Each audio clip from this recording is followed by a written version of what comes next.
Did you guys know? I'm already Tracer.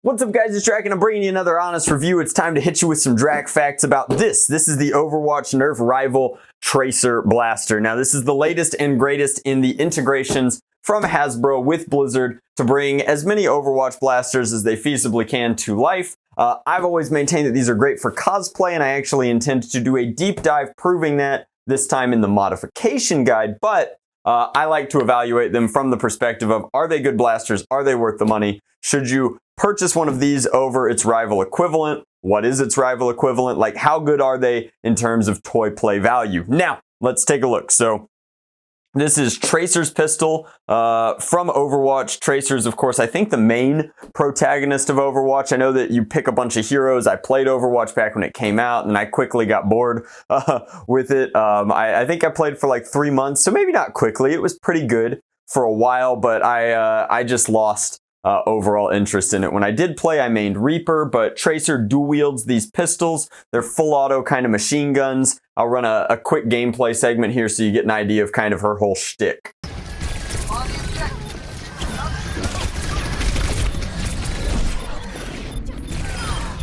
So our British Blitzen here has a temporal mastery device on her chest that she smashes to kind of jump through space and time. And that's more or less the whole like kind of fast fighting theme for Tracer. However, her blasters are full auto powerhouses that you have to kind of get really up close and personal to take full advantage of. So I don't think that this one's going to be full auto. There's no batteries required, and we lost our bonus View Me round immediately. Of note, you only get 3, which I assume is as many as it will hold at one time. No extra ammo here, but it should be cross-compatible not only with all of the different Nerf Rival ammo, but also any of the knockoffs or competitors such as Dart Zone or Zuru's Rival rounds. Although I've heard that the Zuru Rival rounds are not perfect for everyone, so I can tell you immediately that it's not motorized, although on the back here, it's noting that there's spinning reload action. In the game, that looks like this.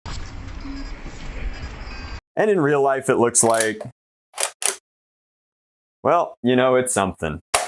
So again, for cosplayers, I think that that articulation is going to be really cool. I think that they're going to like that this kind of spins as it, you can, while it's still primed, you can get it back to the point where it falls into the shell.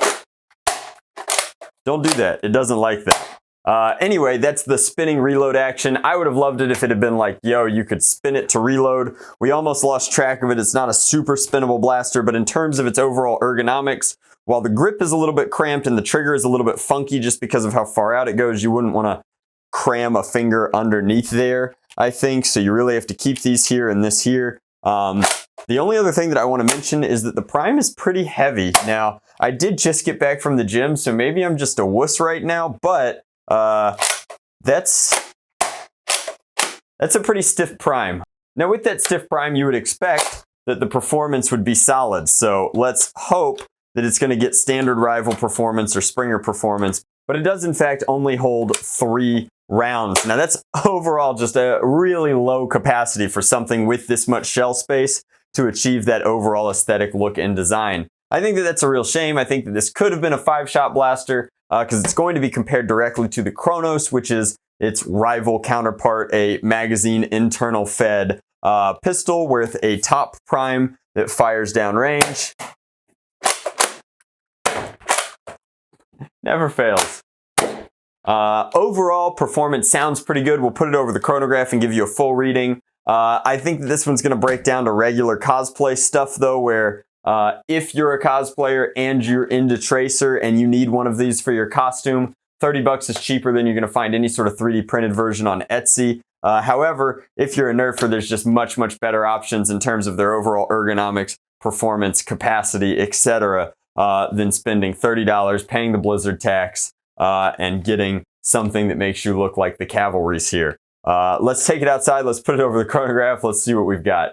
All right, so we're out here with the Tracer pistol, and I want to point out a couple other things. Let's turn on the number machine over there. I noticed this is actually kind of funky, kind of nice. There's no indicator for it, so this is safe, and then up is fire. I like that the safety indicator is so subtle on this one that it looks like it's just part of the blaster itself. I think that that's actually nice on the list of not a spinnable blaster. You spin like this, the trigger falls out, you end up here.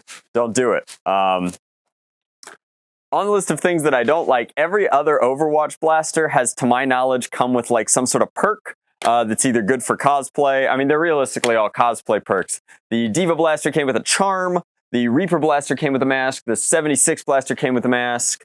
The McCree pistol came with a badge. This comes with nothing. So in addition to being, I think, one of the least value effective blasters, and that it's a 3-shot Kronos shaped like Tracer's pistol, it comes with no additional perks, I guess. You don't get, I guess, her gauntlet, obviously. And I was thinking about it. You realistically need to buy 2 of them if you're using them for cosplay. So you ought to be dropping about 60 bucks on these. I'm still trying to decide if when we do our mod guide, if we're going to mod 2 of them at once, or if we're going to do 1. It's hard to say. But for the purposes of this video, let's get some chronograph readings for you. So we've got 3 shots loaded up. 97, 93, 95. Honestly, not bad. That's solid performance. Pretty standard for a rival Springer to be just under that 100 mark, but 94, duplicate 94, duplicate 294. Not bad. The only thing that I want to point out here is that the prime is pretty stiff. I think that that's pretty honest. It feels like a stiff prime, so if you're a younger nerfer, this is not for you. And then in addition to being a pretty stiff prime, it's a pretty stiff prime on just an uncomfortable grip all the way around. I don't like it very, very much. Now, we do have a D prime kind of lock release here if you need to get in here and clear any jams. Unfortunately, there is no jam window in here. Now, that leads to an overall aesthetic upgrade on this blaster. I like that there's no warning text on it. I wish that there was paint on both sides. I guess there's this is sort of paint, but we've got the 39 logo here. Overwatch is embossed and then nothing else on the other side. Let's fire a few down range. Well, that one curved right down. Does this not have a hop-up tab, Pat? They all curve down. It does have a hop-up tab, but if you check down the barrel there, you will note that the hop-up tab is smaller, slimmer than any before it. So I think that it may not be engaging properly. It's a rubberized hop-up tab, and that's why these shots out of the Tracer pistol are curving downward. It might even be worth, normally you need a little bit of hop-up for the rival ammo, but if it's not doing its job, we might omit it in the mod guide. So that is the full review. I honestly I have a hard time endorsing this one. I really like the Reaper shotguns. I absolutely despise the McCree pistol. I think that the Soldier 76 rifle is okay. Very, very expensive, but for 30 bucks, if you're a huge Overwatch fan, if Tracer is your main, you're going to pick it up anyway, and you don't even care what I say about it. If you're a nerfer, an enthusiast, I found the logos. They are on here. If you're an enthusiast, buy a Kronos. It's half the price. It holds more darts. It comes with more. I think that it's just an overall superior blaster with a lot of different options for it. So that's my review of the Tracer pistol. It's definitely a wait for it to be on sale at GameStop if you're a collector, and pick one up today if you're a cosplayer. Thank you guys so much for watching. Much love. Nerf on, Drac out.